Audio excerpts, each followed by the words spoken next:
Vou falar exclusivamente agora sobre o Evangelos Marinax. Gostei de muita coisa do que eu vi, me preocupou um pouquinho algumas coisas e eu vou dividir para vocês aqui. O que eu gostei? É um cara que a gente consegue rastrear o dinheiro dele, a gente sabe o porquê que ele é um bilionário, ele é dono de uma das maiores empresas marítimas do mundo, é um grande bilionário grego. O pai dele, que já é falecido, que construiu esse negócio na família e ele herdou isso do pai e toca os negócios que o pai deixou. Além desses negócios que ele tem no ramo marítimo, que é onde vem a maior parte da fortuna dele, eles têm grandes negócios de mídia. Ele é dono da segunda maior emissora de televisão, Alter Ego, se eu não me engano o nome da empresa, da Grécia.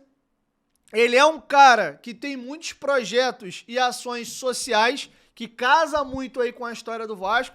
No período do Covid, da pandemia, ele bancou, ele ajudou muito com a alimentação, tratamento de algumas pessoas.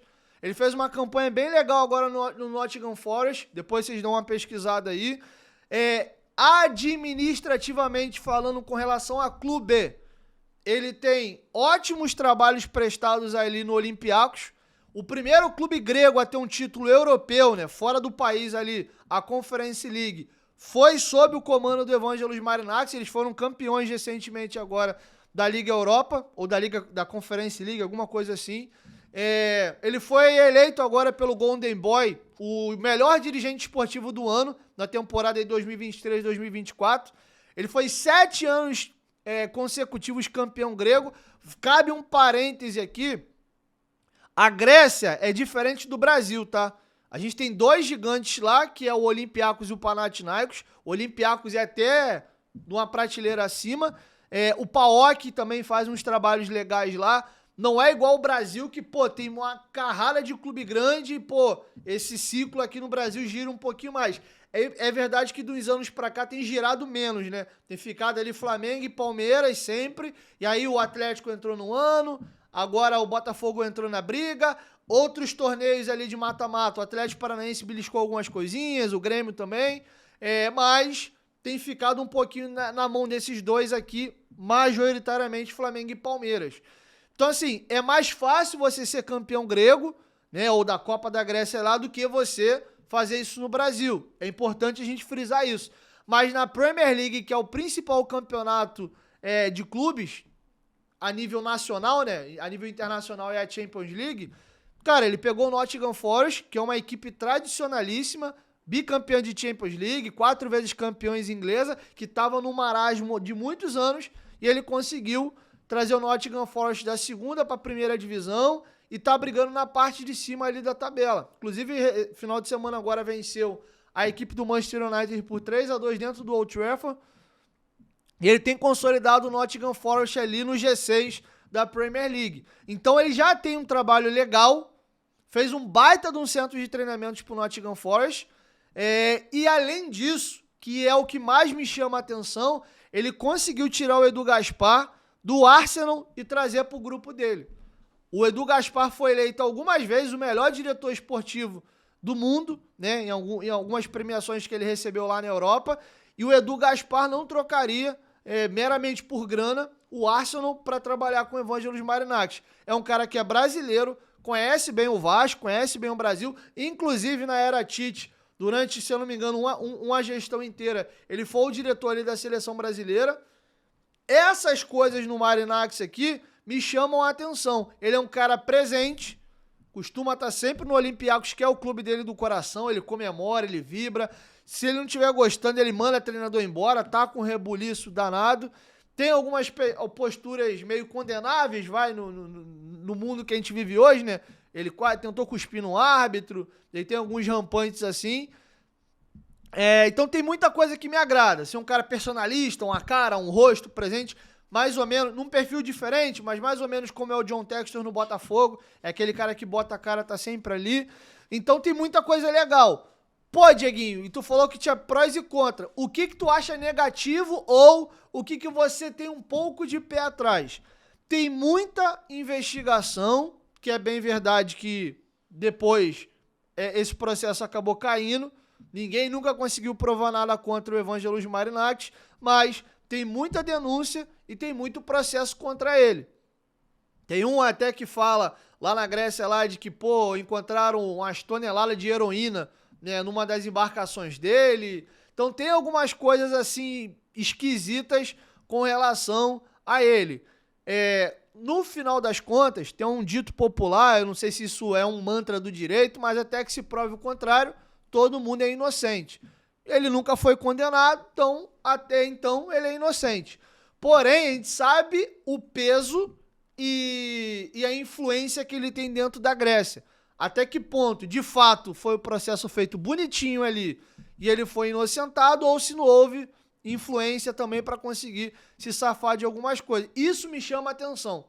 Será que, é uma conspiração absurda de um monte de gente contra ele? Ele teve problemas agora recentemente na Inglaterra. Ele tá processando, inclusive, se eu não me engano, é dona de um clube grego aí que levantou um monte de coisa contra ele. Então, isso me preocupa. Vamos trabalhar aqui no campo hipotético. Não estamos dizendo que mas vamos supor que essas denúncias aí acabem se comprovando daqui mais um tempo que são verídicas, que o cara tá envolvido com um monte de coisa. O Vasco, a gente sabe que é cagada de urubu e tudo na hora de estourar e dar merda dá aqui. Vai que um troço desse estoura quando ele é dono do Vasco. Ih, deu mó merderê, provaram, o cara era envolvido com coisa errada mesmo, pronto. Bloquearam o dinheiro dele, o cara vai ser preso, vai saber. E eu lembro que em 2022 para 23, quando houve a venda da SAF do Vasco para 777, e aqui a gente tem que ser correto, e eu gosto de ser assim no meu trabalho, algumas pessoas, principalmente que eram ali apoiadores do Levenciano, levantaram algumas questões importantes, de que o Josh já havia sido preso por tráfico de drogas, de que a empresa era nova, que tinha algumas coisas esquisitas e escusas contra a 777. Não dava para rastrear e entender muito bem de onde vinha a grana dos caras, sendo que naquele momento, todo mundo no desespero, do Vasco, mal pra caramba, afundado ali na Série B, o Flamengo ganhando o título, o Vasco, subiu em 2022 muito por causa da 777, se não é eles botar o aporte pro Vasco regularizar os salários e garantir o salário em dia até o final do ano, chegaram a contratar o Palácios ali, que eu acho que foi até um erro, mas enfim, o Vasco com aquele aporte ali, com aquela estrutura, conseguiu subir, os jogadores viajavam de voo fretado, o Anderson Conceição teve aqui e confirmou tudo isso. Talvez a gente não tivesse subido em 2022 sem essa ajuda, mas todo mundo vende, e para, isso é papo de política, olha a merda que deu depois. E tiveram sim algumas pessoas avisando, mas todas as discussões no Vasco acaba caindo nesse limbo que eu falei alguns minutos atrás que me irrita, que é a mesquinharia da porcaria da politicagem. Quem tá falando aí tá falando com interesse político. Tá falando porque não quer que o Vasco seja vendido, porque quer que, por exemplo, o Levenciano seja o presidente. Até que ponto isso é verdade ou mentira, eu não sei. Não tô na cabeça nem no coração de ninguém. Mas, de fato, já tinha essas informações ali em 22. Não, vende, não deu nada, o cara tá solto aí, Vai que a gente faz vista grossa nesse problema aí que tem essas acusações com o Marinakis e isso estoura lá na frente. É uma preocupação sim que o Vasco tem que ter. Então tem que ser feita uma investigação de verdade, tem que ser feito um pente fino e levantar mesmo até que ponto isso é maluquice, isso é invenção. A gente sabe que algumas pessoas são acusadas indevidamente de algumas coisas. Isso existe, falso testemunho contra algumas pessoas. Então, cara, essa situação eu confesso que ela é um pouco complicada sim, tá? Então, é o único senão que eu tenho. Mas esportivamente eu gosto muito. Ele é um cara que você consegue rastrear o dinheiro, tem grana de verdade, gosta de futebol, gosta de esporte, tem envolvimento.